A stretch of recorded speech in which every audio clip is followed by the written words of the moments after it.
everybody, my name is Ricardo Espaillat, and welcome to Ian Diaz and I podcast Two Tires and Rum.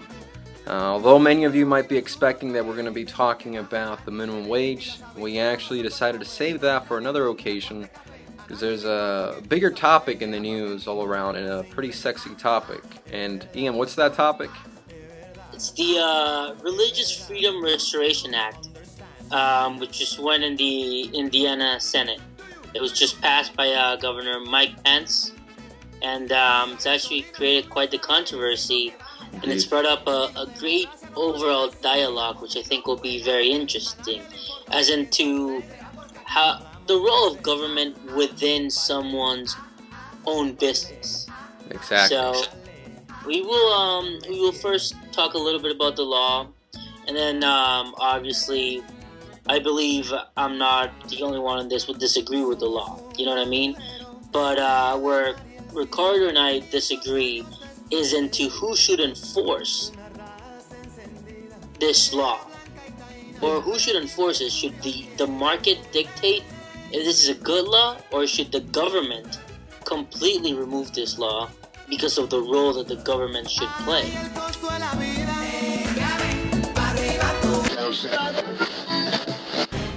Ricardo, I guess start off talking a little bit about it. I guess I can talk.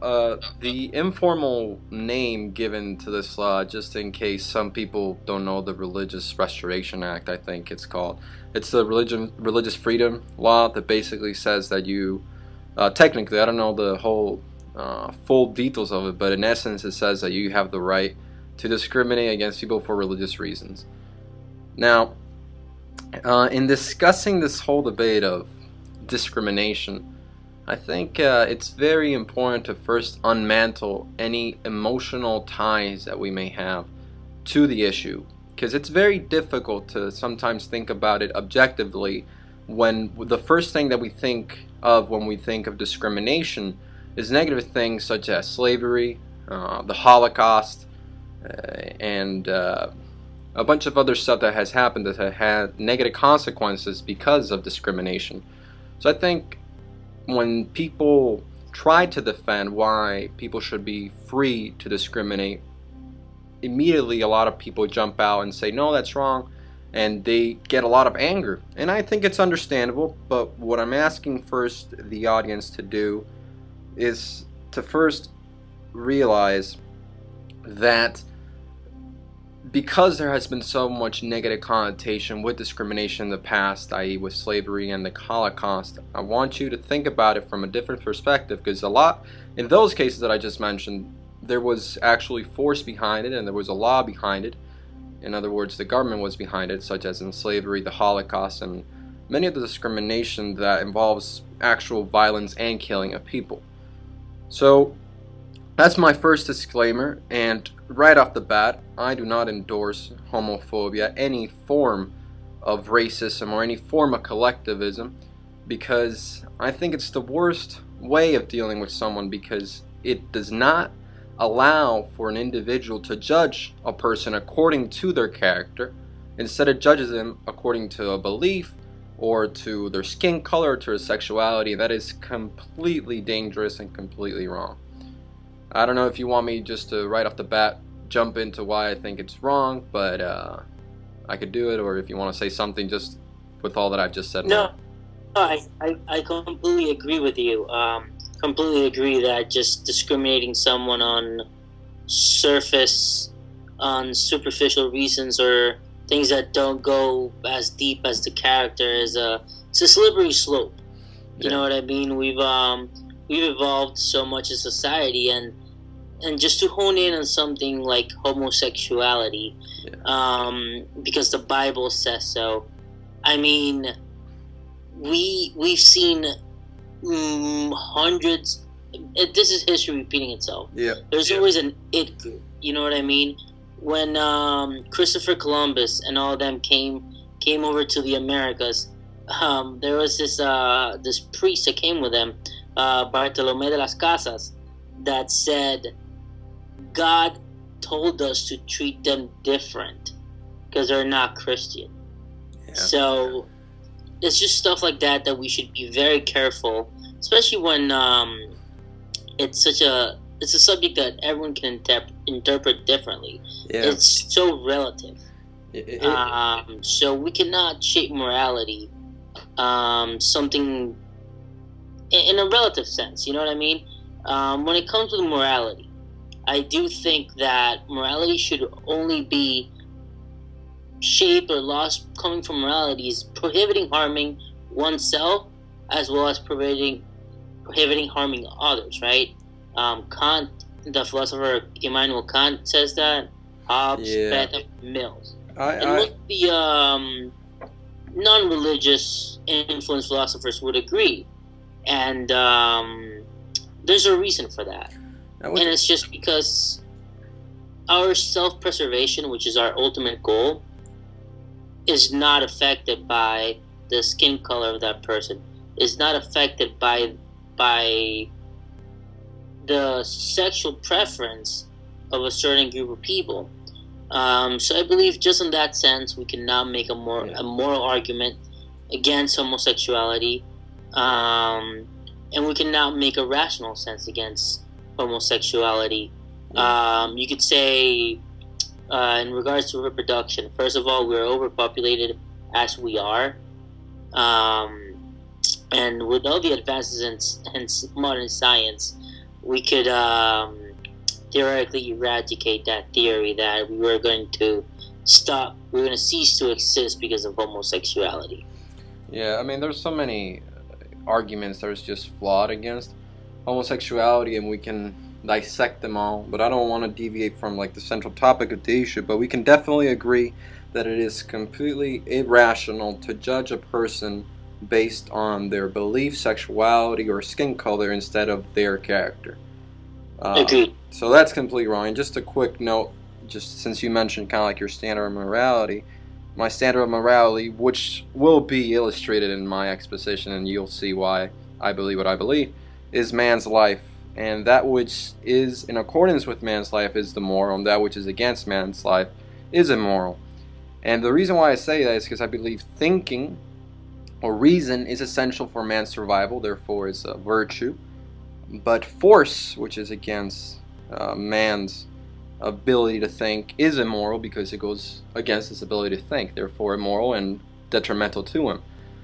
And with that said, I now lead to the point that I believe that any formal law that forces an individual, whether it be an individual acting in a business or an individual acting in his house or in any other type of scenario, that forces him to interact with people that he does not wish to because of bigotry, ignorance, or any other form, I think is wrong.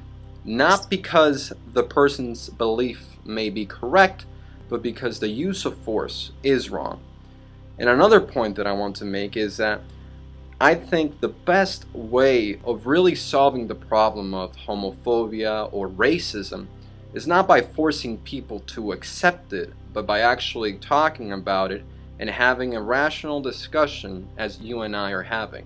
I think that by forcing people and just telling you are bad, therefore I put you in jail, you're not really changing that person's way of thinking. You're just forcing them to act in a way that they don't want to, which can actually not necessarily be the case, but can actually bring about resentment towards the other people instead of actually solving the problem. I think that the best way to solve these issues is by talking in a rational way and discussing these issues out in the open, instead of basically forcing people and just playing a game of whack-a-mole between things that you agree or don't agree, and the government is basically the arbiter and using special interest groups to satisfy certain people or gain political power to their advantage. I wish that could be the case. I wish we would not need laws like this, and just dialogue and an educated society would be able to come up with a conclusion that not serving pizza to someone because they happen to be holding hands with a guy is just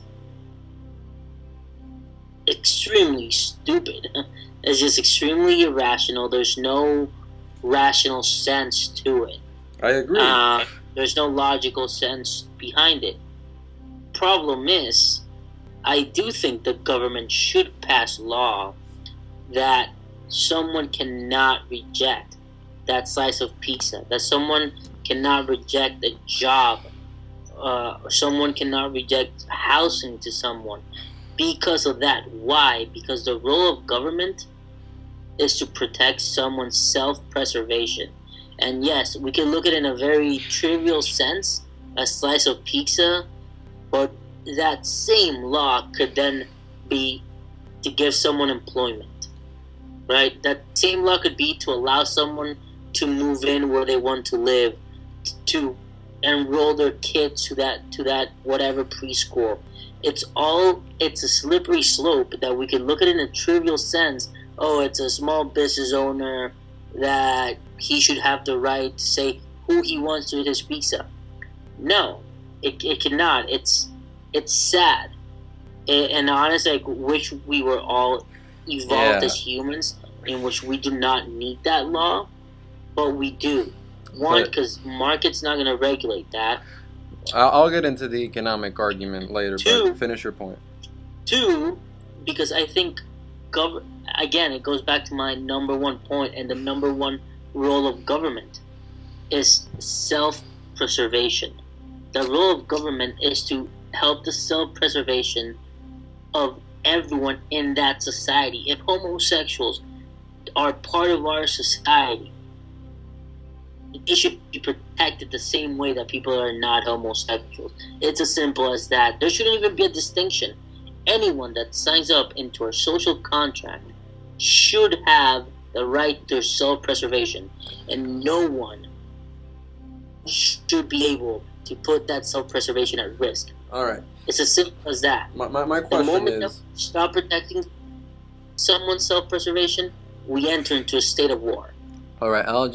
I guess just to define, since you're mentioning this term self-preservation, I ask you, is a person who is homosexual, if they're denied a slice of pizza or a pizza being delivered to their wedding, how is that affecting their self-preservation when a person says, no, I do not wish to interact with you for X reasons? How is that affecting his life in a physical form? Yeah, he could be emotionally hurt, but he can decide not to get the pizza from that place, but how is that affecting his self-preservation as a human? Why is saying no to someone basically affecting their self-preservation? It's like if I was like a really hot girl and a bunch of guys came to me and they were like, oh, you want to go out on a date? And I'll be like, no. Am I affecting that person's self-preservation? It's just a matter of peacefully saying, I don't want to interact with you in a certain way. Now, if those reasons are irrational, bigoted, that is wrong and that should be addressed, but not by force. I understand that, Ricardo, but you're being very trivial about the whole thing.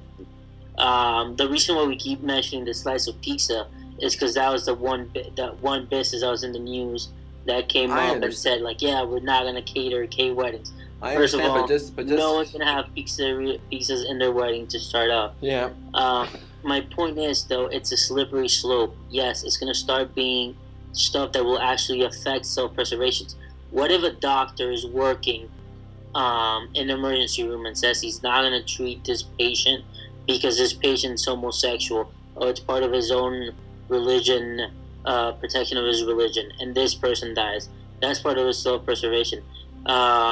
Let's say housing. Someone applies for housing, and then the community, whatever, decides, no, we're not going to allow homosexuals to move into our neighborhood because they have this Religious Freedom Restoration Act that protects them. How can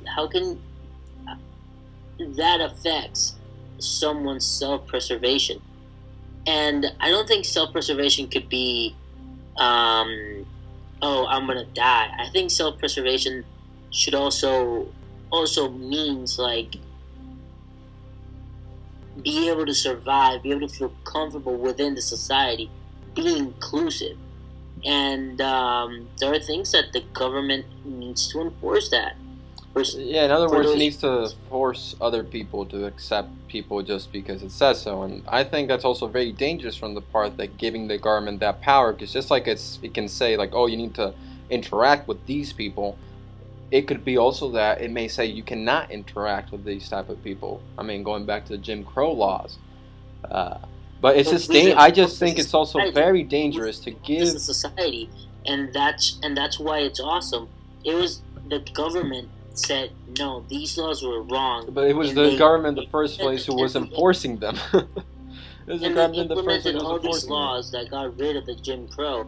So it's different people coming into power.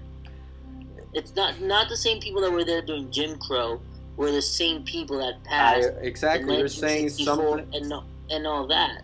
So we're moving forward as a society. Yeah, but I Stuff think like this is just setting us back. we're actually, I think, moving backwards in the sense because of the way that we're handling these issues. We're not handling them by actually talking about them or actually discussing them in a rational way. No, we're bringing us down to the level of animals in the sense that we can't think, we're so dumb, and we start to force people. But you know what's so freaking hypocritical about all this is that if people, let's say you're like the gay conscious of the world, and if people really cared about things that happen to gay people, they should look at countries like in the Middle East that because of your existence of being who you are, you actually get killed instead of being worried if somebody gets denied a pizza or something. I mean, our efforts, if it is to... It is relative, but it shows morality. No, morality is not relative. Morality is not relative. But we can. We'll save that for. It cannot be absolute. We cannot look at it. There are things that are consistent with human life, and there are things that are not. Now, that is not to say that there are people who have different beliefs of what is right or wrong. However, the arbiter will always be reality. If you act a certain way because you think that is right, reality will show you that that will be wrong. That's why I say it's objective. I'm not saying that other people believe different stuff. They do. But when I say it is objective, is that the actions that you have in the real world have consequences. And those consequences are not up to be good or bad. They're just the consequences of acting humans. That's what I want to say. But besides that, besides getting into the whole relativeness or absoluteness of morality and whatever, I just want to hint to the point that it is wrong to force people to be to accept other, because you also have the freedom of your association, the freedom to associate with other people, as long as you're not hampering that person's physical condition, i.e. using guns against that person, then you should be able to say no, because it's not the role of the government to force you to do stuff, because then you're giving the government that power to basically say with who you can associate. Then they're going to start saying people can't reject people from entering their house because you're discriminating in a sense, and you might be hampering a person's self-preservation. They can go on the list of making arbitrary stuff because it affects a person's self-preservation, they say, and at the end of the day, boil down your rights as an individual to do whatever you want with your life, as long as you're not hampering somebody else's life.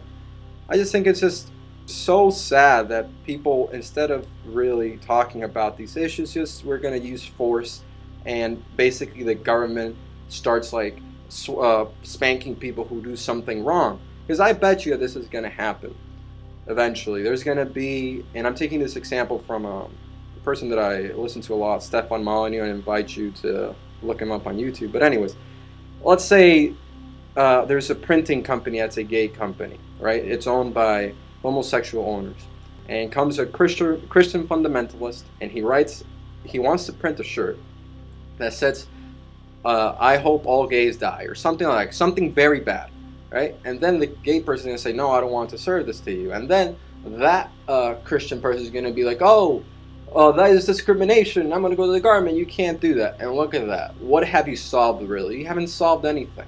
You haven't solved anything. There's still going to be that sense of resentment towards the other people instead of actually discussing and educating people. And the reason why I think, which is something you hinted, that people will evolve to that place, and I'll get to the economic argument after you speak, is if you see the general trend, we're moving towards actually understanding that people, based on their sexuality, should not be judged, not for their sexuality, but for who they are. that's the trend. I mean, immediately this pizza place, as soon as they got, like, they felt all this, they were against gay people, a bunch of people who were against it, they rated it down, and they did other things that I wouldn't necessarily agree, but people were like, I will not participate in a business that discriminates.